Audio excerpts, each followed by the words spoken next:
Nagu te panite tähele, ma olen jätkuvalt elus ja elus on ka Keskerakond. Töötame opositsioonis ja ma tuletan meelde, et varsti on ka kohalikud valimised.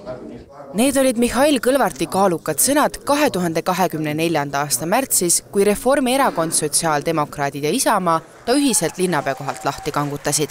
Kõik lootused olid selle aasta valimistel. Keskerakond sai küll pjedestaalil esikoha, kuid piletid meerikabinetti sellega ei kaasnenud.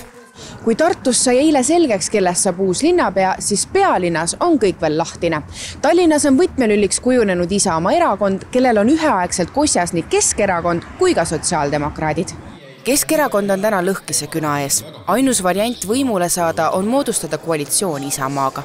Samal ajal soovivad hõbemedali kaela saanud sotsiaaldemokraadid luua nelikliidu Isamaa, Reformierakonna ja parempoolsetega ning jätta Keskerakond üksinda opositsiooni. Isamaa loosung oli muutused peavad tulema ja meie loosung oli ummikust välja.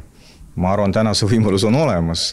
Ma arvan, et Isamaa peab ise langetama selle põhimõttelise otsuse, kas tuua tagasi Keskerakond Tallinnas linnavõimu juurde või siis tulla sellesse mõistlikusse koalitsiooni, mida meie pakume. Samal ajal kui Kõlvart ja Ossinovski murelikult higistavad, naudib Isamaa esimees talle ootamatult sülle kukkunud võimupositsiooni üsna muretult. Teate, täna hommikul ma vaatan süvenen Tartusse, lõuna ajal ma lendan ära Brüsselisse, tegeleme Euroopaga, Euroopa Rahvapartei juhtide koosolekul ja homme tegeleme Tallinnaga. Selles mõttes on küll nende kätes hetkel siis võim otsustada, kuidas see läheb. Aga nende nagu kaalutluse koht on jällegi vaade Riigikogu valimistele. Isamaa sõnum on selgelt valitsuse vastane. Olles lisaks Tartule ka Tallinnas Reformierakonnaga ühes paadis, seaks erakonna ebamugavasse olukorda. Samal ajal jälle Keskerakonnaga ollakse eriarvamusel kas või põhimõttelistes küsimustes, nagu näiteks eestikeelsele haridusele üleminek. Eestimeelne, eestikeelne peab Tallinn kui Eesti pealinn olema, ei ole mitte küsimustki.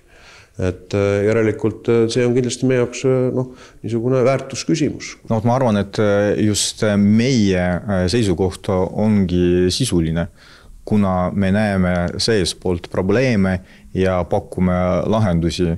Ma arvan, loosungitega siin midagi saavutada ega parandada ei ole võimalik. Võimutüli ja pereheitmise uus vaatus paistab aga ka uue nelikliidu tagant. Sotsiaaldemokraatide ideoloogia näeb ette, et nõrgemaid tuleks rikaste arvelt aidata. Parempoolsed aga ei usu üldse tasuta asjadesse. Lisaks tuleb võrrandisse liita ka Reformierakond, kes kiskus sõpradega riidu juba eelmise nelikliidu ajal. Suur osa linna juhtimisest ju ei ole oma olemuselt ideoloogiline, on praktiline, et ega uus trammide ei ole ei isamaaline ega sotsiaaldemokraatlik, see on lihtsalt mõistlik viis, kuidas suures linnas ühistransporti korraldada. Tundub, et Reformierakond on järeldused teinud oma suvisest tegevusest, piirkonna juhatus on täies koosseisus tagasi astunud, minu kontaktid Maris Lauriga on olnud väga konstruktiivsed, mulle tundub, et nad tahavad ühiselt tööd teha. See on kindlasti keeruline, 4 partnerit on alati keerulisem, aga ma näen siin ühte väga olulist väärtust, kuna need 4 erakonda esindavad väga laia spektrit Tallinna kodanikke, siis on võimalik niimoodi katta selle linna valitsusega väga paljud olulised teemad väga paljude inimeste jaoks. Meedias kindlasti punaseid jooni maha ei kriipsuta ja ei joonista. Me oleme öelnud, et sotsialismi me ei ehita. Mida raskemad on läbirääkimised, mida selgem tuleb koalitsioonileppe, seda kindlam on, et see koalitsioon püsib. Isamaa esimees Urmas Reinsalu siiski ei välista, et võib võimupositsiooni ära kasutada riiklike muudatuste esile kutsumiseks.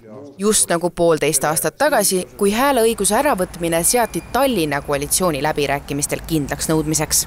Me arutame neljapäeva õhtul, et ma arvan, et me peame, ma palun ka ühiskonnalt, et antakse ka meile aeg, et kui teed pooliku töö, siis on ka poolik tagajärg ja me peame õppima ka nendest vigadest.